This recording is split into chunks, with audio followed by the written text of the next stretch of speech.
So yun nga no, nakabalik na tayo sa gym. Yay! Galing sa Manila kasi busy tayo sa trabaho. You know, ganito lang tayo dito sa gym. Oy, Tay, kumusta? Oo.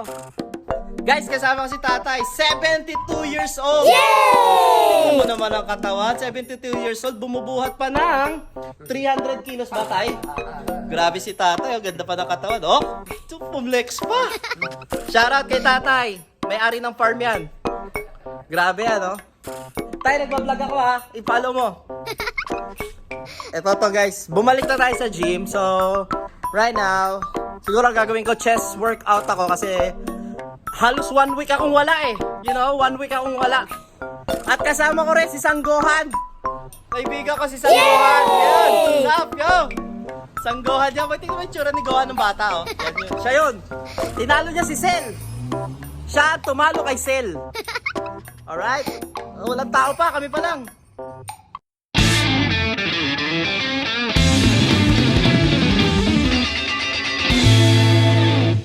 So guys, pag-uusapan natin ngayon kung ano yung benefits ng pag-gym.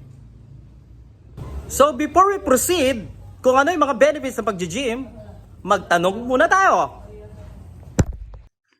Hello Tay, anong benefits sa'yo ng gym? Pampalis ng stress at saka napapalakas sa katawan. Ba, grabe. Ilang taon na po kayo, Tay? 72, magse-73 na. Nax, happy birthday sa iyo, Tay. Malapit na pala birthday mo. Sige, Tay, salamat. Imagine niyo guys, 72 years old yung in-interview ko, pero tignan mo naman yung katawan niya, no? So, hindi ibig sabihin na matanda ka na, hindi mo na makukuha yung mga ganun type ng body. Siya, si Tatay, gusto niya maging healthy, gusto niya matanggal yung stress niya, kaya ginagawa niya yung pag-gym. Right now, guys, ang pag-gym kasi is maraming na itutulong sa atin. Especially doon sa mga gusto magpaganda ng katawan, maging healthy.